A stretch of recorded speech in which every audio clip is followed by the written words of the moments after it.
Hello, welcome to Dundrell's podcast. I'm your host Justin. Today we're reviewing Digimon The Movie, which came out in 2000. Right, it was directed by a bunch of people, like Mamoru Hosoda, Shigeyasu Yamaguchi, Jeff Nimoy, and Bob Balchholz. Right, starring Lara J. Miller as Kari, Joshua Seth as Ty, right? Bob Happenbrook as Red Greymon, Bob Schultz as Andy, David Lodge as Parrotmon. Let's see. I'm just checking the other. I'm just checking the other actors. You got young Wendy Lee as young TK. I never knew that. Tom Fawn as Agumon. Trying to see the cast for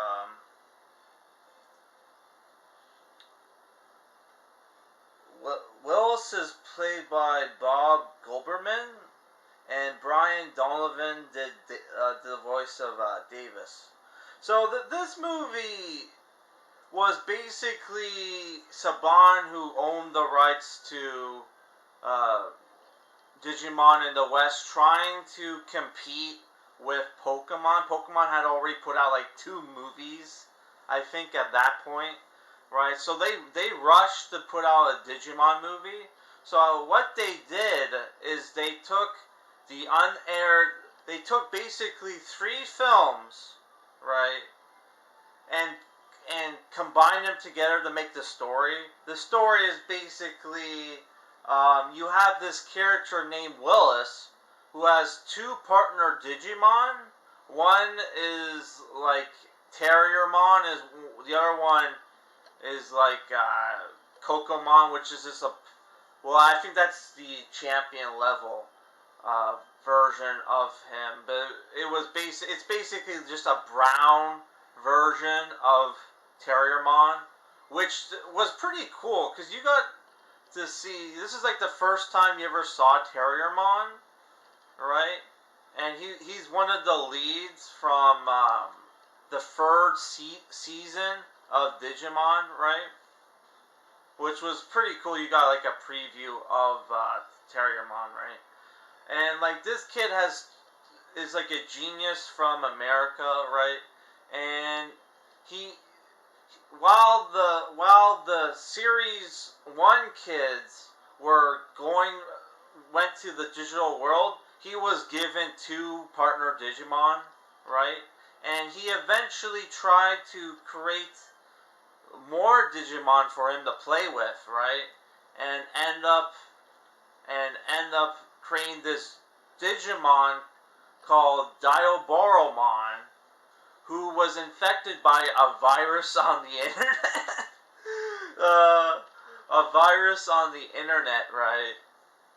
And what happens is that Digimon became corrupted by the virus and tried to, like, look for his creator and destroy him, right?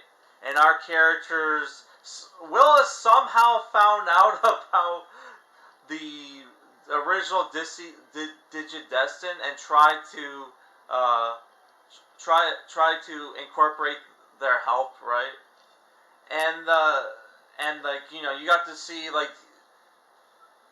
see Ty and Izzy, try to bring the team together because this takes place during like summer vacation. So you got like all the Digidestin are off, like even though summer vacation doesn't really exist in Japan, it's like only like 2 weeks. Well, I guess that technically exists, but whatever. It's like 2 weeks in Japan. Right, and they have like 6-day school weeks too. Japan, being a kid in Japan kind of sucks, even though they have all the cool shit, right? Yeah. So like you have like Matt and TK are at their grandma's house in the sticks. Joe's in summer school. Sora's mad at Ty, which they kind of kind of promote this like romance between them, right? Which I can't remember was a thing in the show, right? Um, yeah. So like what happens is like our characters come together and they fight Diaboromon, which you got to see the first time you ever got to see Omnimon or Omegamon as he's called in Japan, which is just basically Tai's War Greymon and Max Metagarumon fusing together to make this awesome Digimon, right?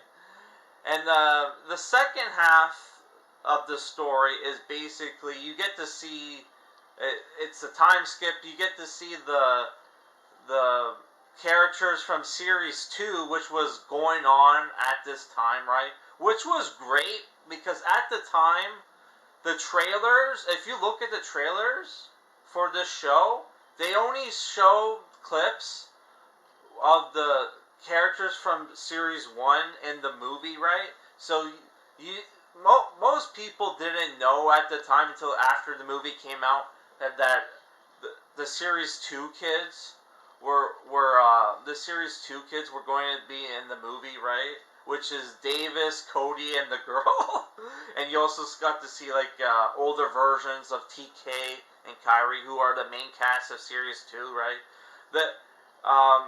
What happens is that like Kyrie and TK run into are vacationing in New York, even though they're teenagers, right? Their parents let them go. And like Kyrie planned the whole trip to make Davis jealous. I guess they have a romance going on, which I always remember TK and Kyrie being together all the time. Let's have Vmon use his V headbutt. Even though I have him equipped with uh, high grade like weapons. Yeah. So yeah, she's like trying to make Davis jealous, right? So they run into Willis, who's getting attacked by his Kokomon, and like his Terriermon is protecting him. Which his Terriermon, I'm pretty sure is. I'm currently watching Series 3, and I'm pretty sure they got the same voice actor or voice actress to play Terriermon, right? Which was pretty cool, right? Because I'm currently watching Series 3. I'm like on disc 3 right now. I'm like on episode 18, right? So they run into them. They said they're going to Colorado, so they call Kyrie calls Davis, hey, there's this Digidestin kid in America who's in trouble. Come to Colorado. So they have a road trip, and they run into Willis, Vmon, Armadillomon, Hawkmon have fun playing with Terriermon. But Davis and Willis don't really get along because Willis keeps like taunting him that he's gonna take Kyrie away. That he finds Kyrie cute, and this pisses off Davis, right? But eventually they come together and they fight Kokomon, and they try to help Kokomon because Kokomon is fighting Willis against his will because he's infected by the Diaboromon virus, right? And like it digivolves into an evil version of its like ultimate, right? Which our characters couldn't defeat, right? How they defeated it was Angemon and Angelwoman show up finally. They kick it. They kick its ass, but it has high regeneration, right? And what they have to do is they come up with this plan to digivolve into their megas, which you would think would be enough, right? And they when they unleash their megas, they they unleashed the golden eggs, which in this series you had the armor digivolutions, right? So they released the armor eggs, and like you get to see Vmon and Terriermon armor digivolve into gold armor Digimon. Vmon digivolves into Magnamon, which I remembered if you went to go see the movie, you would get like random Digimon cards, and one of them was Magnamon, which I had to trade a kid for because my parents wouldn't take me to go see the fucking Digimon movie. Which I wish I still had that card. I don't have any of my Digimon cards, man. Oh my god. And you got to see gold version of Rapidmon, which is the ultimate version of Terriermon, right? And they defeat like Kokomon's ultimate evil ultimate, which is I think it's Antiliamon, right? Or is that the Mega? I can't remember. But like, yeah, I really enjoyed the film. You got to see some really badass action scenes where like our Digimon, were taking battle damage. You get to see like their armors come off. You got to see graphic Digimon violence that wasn't censored. Like when like Omnimon kills Diaboromon, he splits his head in half with the Transcendent sword. Right? You got to see like Angelwomon and Angemon shoot off the arms of Antiliamon. Like the animation is great, and despite the fact that they took 3 films and combined it together, I thought the movie still looked great, and the story was still somewhat cohesive, right? Though, like, the first 20 minutes of the film, I forgot to mention, is basically the pilot. Well, the 3 films are basically the pilot, the unaired TV pilot, right? Where you get to see Tai and Kairi first get a Digimon, which was Agumon, who is very different from the Agumon from the show. When he turns into Agumon, he's fucking huge, and so is Greymon. So you get to see this giant, like almost Godzilla fight between like a giant Greymon versus this Parrotmon, right? And that was really cool. And Kairi's very cute in the cartoon. Well, like they're all cute, right? And you get to see like all the Digidestins when they were younger, right? Which that was pretty cool, right? And especially the scenes where the kids are playing with their baby Digimon was really cute, right? And when they eventually had the fight with the Parrotmon, which I don't even remember that Digimon in anything. I think it only existed in the pilot episode, right? Which was pretty cool. Yeah, and the second short film was from some like festival in Japan where they premiered like One Piece, right? So that, and the third film,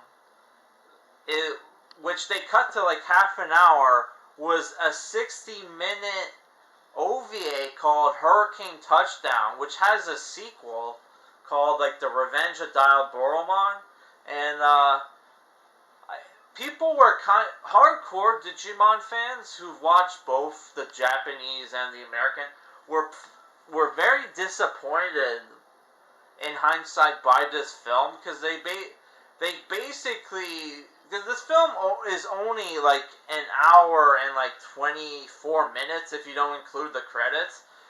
They could have just made the film show the entirety of like Hurricane Touchdown, so they could make a sequel to it, which there was a sequel to it in Japan, right? And like I agree with that, because you really didn't need to see the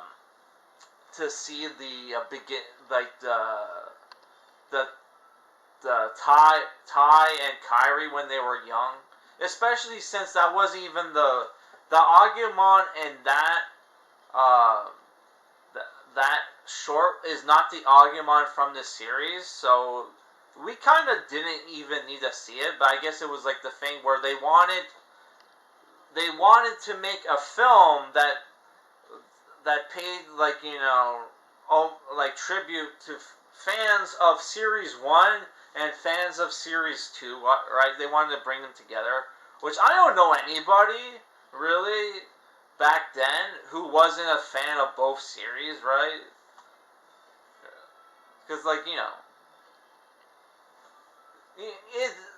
because, like, you're not just gonna watch Series 1 and then, like, when Series 2 come out, you're not gonna not watch it, unless maybe you were, like, a teenager at the time or whatever, right? Because they pretty much came out, what, like 2 years, I think, between each other? I can't remember, right?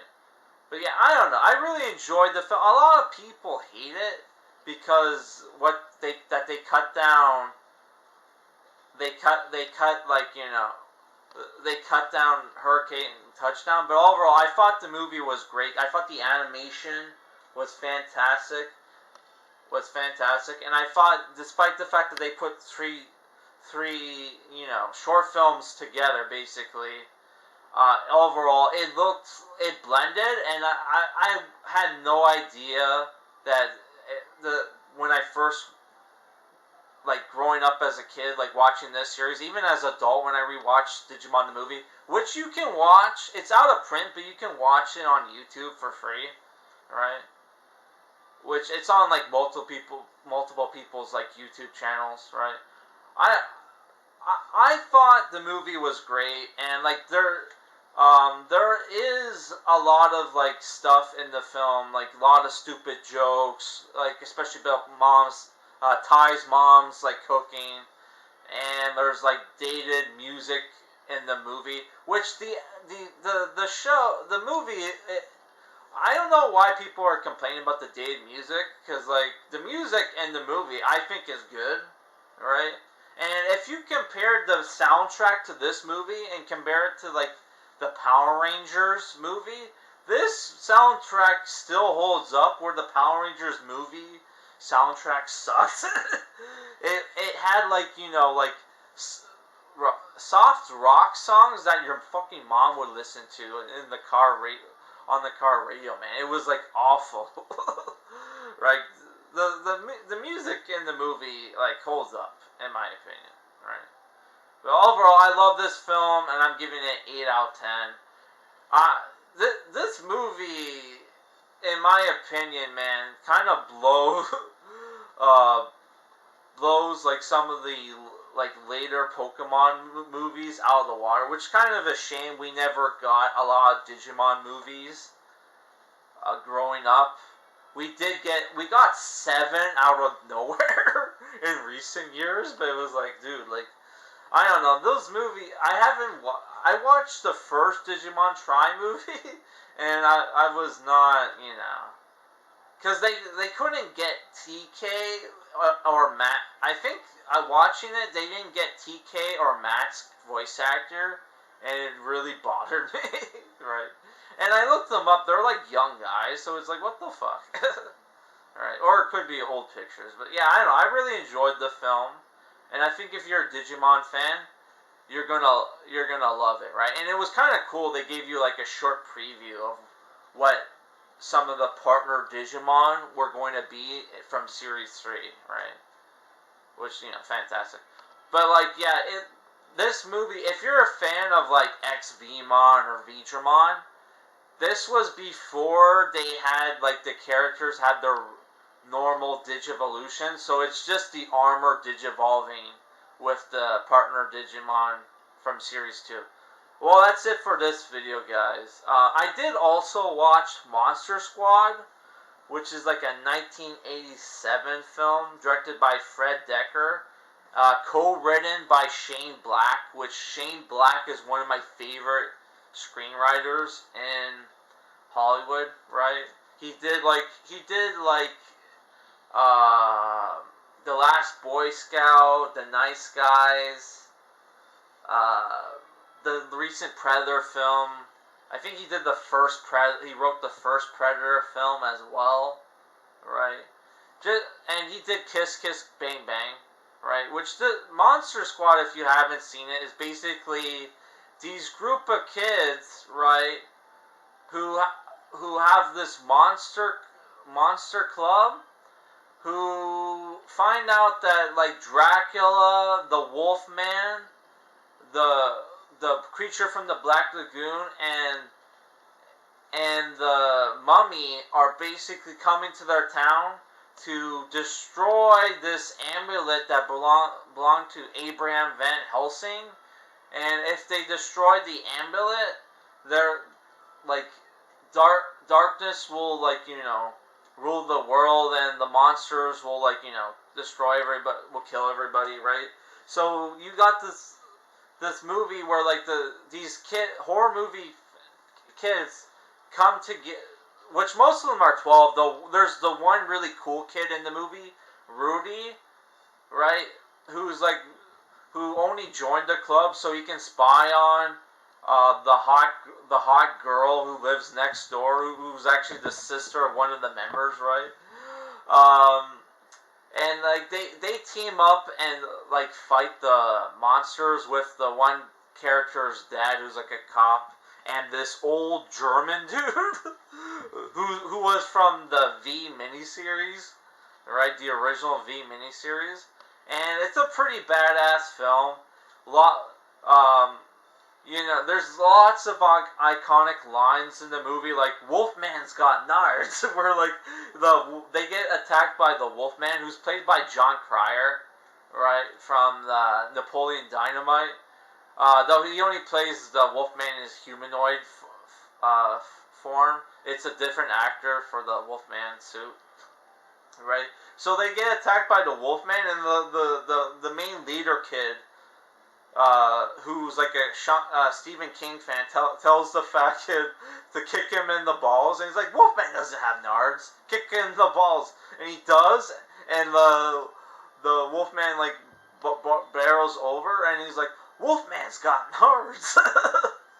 And there's like lots of funny scenes in the movie. Like they have to have like a virgin read this spell from Abraham Van Helsing's diary, right? And they get the hot chick who lives next door to do it, and she reads it and nothing happens. And he's like, the old German guy's like, "Are you sure she's a?" I'll just say non-accent. "Are you sure she's a virgin?" And the kid looks at his sister, and she's like, I am, but I did it with this guy Steve, but that doesn't count." He just screams like, "Doesn't count." Right? Oh my god. It's like there's lots of funny lines in the movie. Also, what's his name? Stan Shaw, the sheriff from like Jeepers Creepers 3, is in the film as well as one of the detectives, right? There's some really cool action in the movie, right? Where the Wolfman, they blow up the Wolfman with dynamite, right? And they set up this thing where there's only one way to kill. Like Rudy says, there's only one way to kill a werewolf, and like the Monster Club disagrees, and like you get to see the Wolfman get blown up to pieces and come back together again. And the dude's like, "I was right. There's only one way to kill like the Wolfman," right? Which he steals a gun from a cop, and like he made silver bullets earlier on in the film, and which they steal like the one of the characters' mom's like silverware, so they think they can melt it down and put make silver bullets. Where the Rudy kid got the bullets from, who the hell knows?